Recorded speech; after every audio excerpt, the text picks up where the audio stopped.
Welcome into Duval Daily, presented by GenJag.com. I'm Jordan DeLugo. Thank you so much for tuning in here on Friday, September 1st. We are officially in the month of September. We have football, regular season NFL football. Next week, the Jaguars will be taking on the Colts in their regular season opener. But before we get hot and heavy into the Jaguars-Colts matchup, we're looking at some big picture topics for the Jaguars. We talked about the biggest questions facing the offense, both negative and positive. Now we're going to take a look at the defensive side of the ball for the Jaguars heading into this 2023 campaign, a season in which they're trying to do even more than they did last year. And last year, they took the Chiefs to the brink in the AFC divisional round. So this is big expectation season for the Jaguars on both sides of the ball. We're going to dive into the defense here. If you enjoyed the content, please like, subscribe, hit that notification bell. You can also drop a comment in the comment section below. If you want to support the channel further, you can check out genjag.com/shop, pick up some new Duval gear. Again, thank you so much for being here, looking at this Jacksonville Jaguars defense. I think the biggest question early on, how will they hold up against the run without Devon Hamilton in the middle early on, right?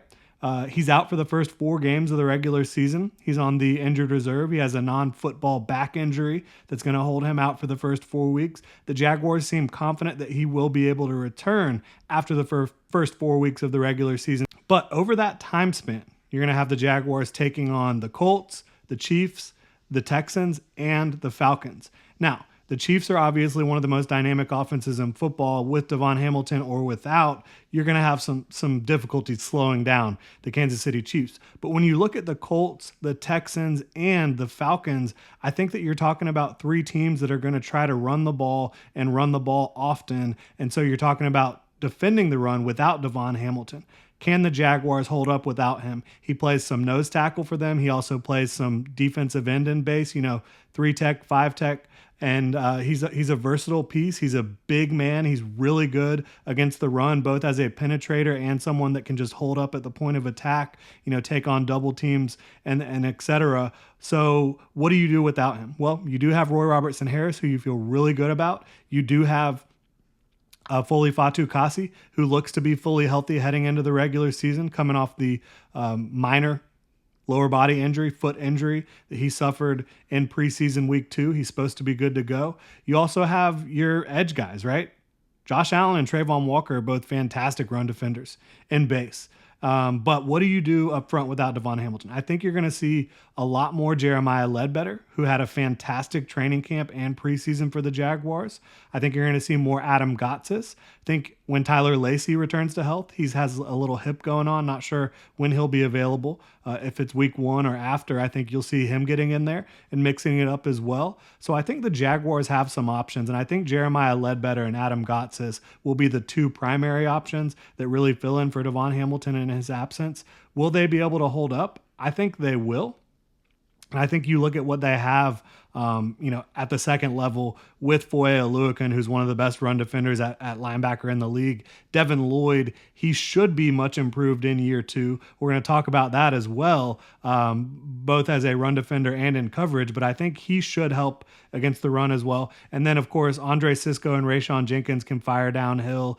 Did Rayshawn Jenkins miss too many tackles last year? Yes. Did Devin Lloyd miss too many tackles last year? Yes. But hopefully they'll be able to get that cleaned up. And then on the outside in base, again, Tyson Campbell and Darius Williams can both get the job done out there. So I think you will be able to hold up against the run early without Devon Hamilton, but it still does remain a question for me. I think you have to see it, how it works without Devon Hamilton for this Jaguars defensive front.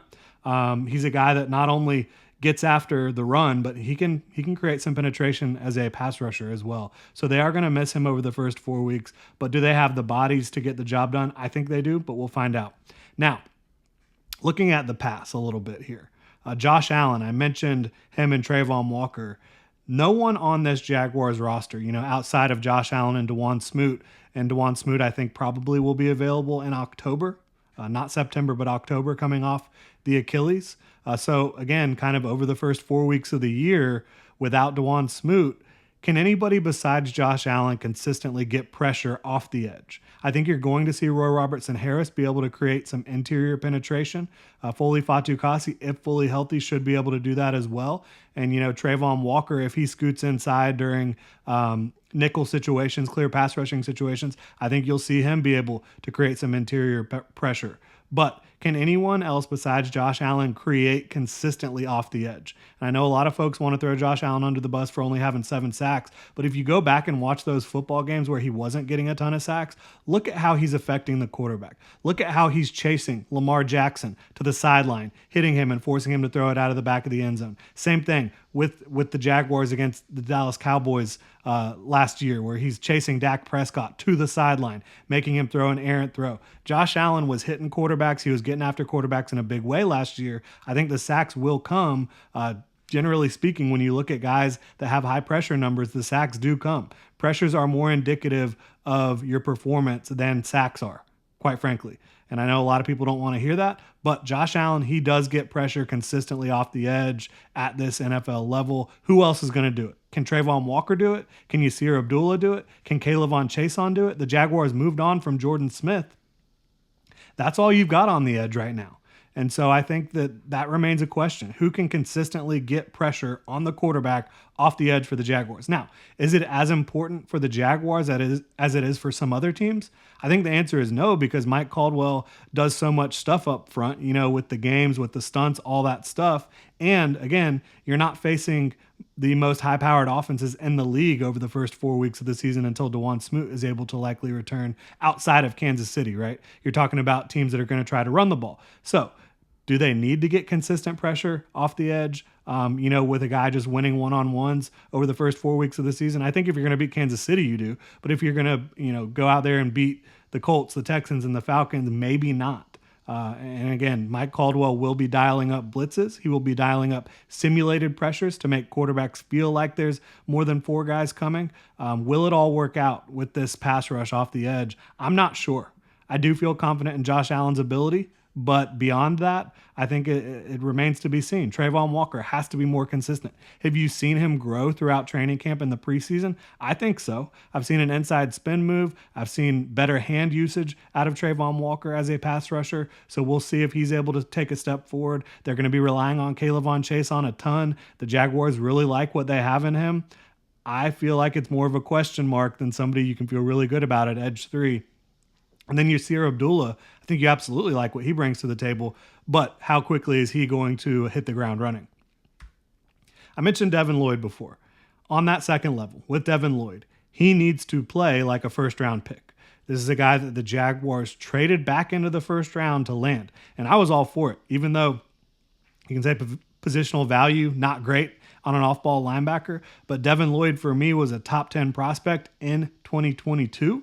The Jaguars were able to land him at the bottom of the first round. I loved that for them. And I think that Devin Lloyd, in his second year, it's difficult for a linebacker to succeed as a full-time starter in his rookie year, regardless of anything that goes down. But the fact that he missed all of training camp, he was swimming a little bit. I think that things started getting in his head down the stretch as teams were really kind of starting to pick on him a ton. And so I think that he just needed a hard reset, and he had that. He had a healthy offseason for the Jaguars. He was able to really hone his craft. He looked throughout training camp in the preseason like the player you saw at Utah more than the player you saw at times during the Jaguars' 2022 campaign during his rookie season. And make no mistake about it, even though he had some really, really poor outings last year, he also had some fantastic plays where you saw the talent. And so I think Devin Lloyd, the question is, will he play like that first-round pick that he is? I have belief in him, but it still remains a question. You have to see it on Sundays this fall, for the Jaguars. I think he's got to prove that he was worth that pick. Again, I think he was worth the pick. I think he will prove that he was worth the pick, but we got to see it, right? Now, again, with the pass defense on the back end now, beyond Tyson Campbell and Darius Williams, will your corners get the job done? You've got Trey Herndon, who's going to be playing a lot of slot to start the season for the Jaguars. He has experience, but he lacks athleticism to really stick with a lot of the best wide receivers, or slot receivers, I should say, in man coverage. So are the Jaguars going to run a lot more zone in 2023? I think they probably will. But you're going to want to be able to run man as well. Mike Caldwell likes to mix it up on the back end. He likes to run cover one. In those situations, is Trey Herndon going to be able to hold up? If he can't, can Gregory Jr., who has had a really nice start to his second year in the NFL, really kind of was slow getting out of the gates in year one, was a practice squad player for the Jaguars, but in year two, he's looked like a different player. He's shown his athleticism. He's shown his ball skills. I think Gregory Jr. will have a chance to potentially take some reps away from Trey Herndon. And if he does, is he able to, thrive as a second-year corner in the slot? Then you've got Buster Brown. If you had anything go on with Tyson Campbell or Darius Williams, I think you'd be looking at Buster Brown as the next option at the outside cornerback position. Can he get the job done? When he was forced into action early as a rookie, he did not fare well. It did not go well for him in the Jaguars. Can he play better? He's played better throughout training camp, the preseason, than he did last year. But can he carry that over into the regular season? And then Christian Braswell, he simply just doesn't have a lot of experience in training camp.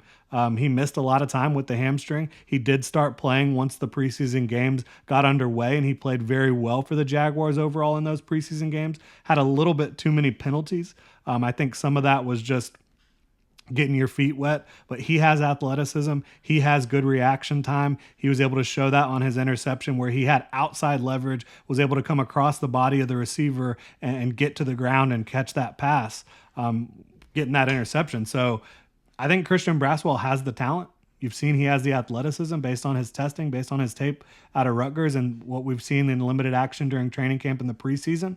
But again, those three guys, Gregory Jr., Buster Brown, Christian Braswell, just not a lot of experience. And you know what Trey Herndon's limitations are.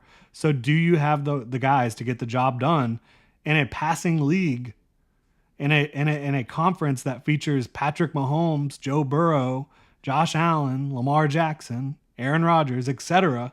Do you have the guys to get the job done beyond Tyson Campbell and Darius Williams? I think that'll be fascinating to watch for the Jaguars, and hopefully they do. Now, will the turnovers keep coming? They were fourth, the Jaguars were, in takeaways in 2022. They will likely need to be a turnover-heavy unit again in 2023 if they want to get where they want to go, and they want to go to the Super Bowl, right? So I think they're going to have to be a unit that depends on turnovers.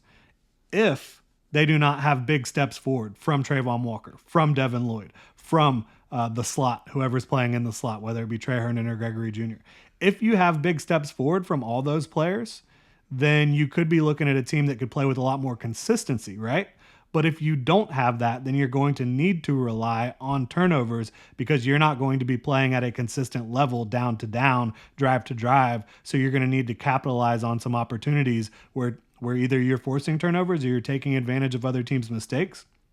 The Jaguars' mantra on defense is think takeaways. So I absolutely think that they're a defense that, Mike Caldwell, Bob Sutton, they are all about forcing turnovers. So it is ingrained in the players' heads, right, that they're going out there to force turnovers, but it's hard to be sticky as a turnover-dependent defense year to year. You can see a defense that goes out there 1 year, leads the league in turnovers. The next year, they're more middle of the road, average. It's just very difficult to be sticky game to game and year to year as a turnover-dependent defense. So you would love to see what I mentioned, Devin Lloyd taking that step forward, Trayvon Walker taking that step forward, better overall play from the nickel position and from the safeties in coverage outside of Andre Sisco. You'd love to see that. I hope you see that. And if you do see that, then this might not be a turnover-dependent defense. But if you don't see that consistently, then it will be a turnover-dependent defense. And to reach the Super Bowl, I think you're kind of skating on thin ice if that is the path forward. Obviously, the Jaguars believe Trayvon will take a step forward, Devin will take a step forward, etc. But it remains to be seen how that all plays out in 2023. Finally, Mike Caldwell, I think that he was slow to make adjustments last year in his first year as the Jaguars defensive coordinator, first year as a defensive coordinator at all at this level in the NFL. Will he make his adjustments in a timely fashion this year if adjustments need to be made?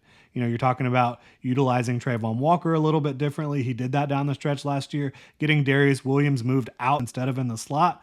It took a long time to get some of these things done, to adjust to the personnel.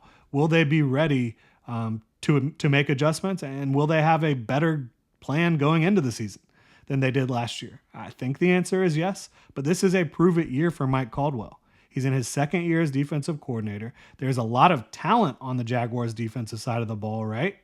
A lot of talent, but that talent needs to come to fruition. It needs to play to its talent level, right? And a lot of that goes back to the defensive coordinator, Mike Caldwell.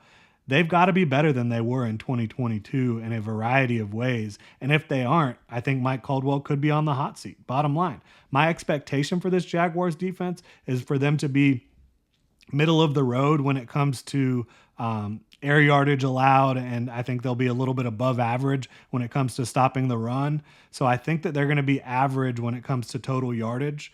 They really need to be able to improve their pass defense overall in 2023 and continue to force turnovers. If they're able to do that, and they're able to be middle of the road when it comes to total yardage allowed, when it comes to, passing DVOA on the defensive side of the ball, if they're able to do that and force turnovers, then you could be looking at a recipe for really good success for the Jaguars in the regular season and beyond into the playoffs. Because if they have a middle-of-the-road defense that also forces turnovers, and they have the offense that we expect them to have with Trevor Lawrence, Doug Peterson, Calvin Ridley, the running game, the rest of the receivers, this could be one of the best teams in the NFL. Now, we'll see how it all plays out. But those are my defensive questions for the Jaguars heading into this 2023 campaign, a pivotal campaign for the Jaguars, trying to, reach the Super Bowl and win the Super Bowl for the first time in franchise history.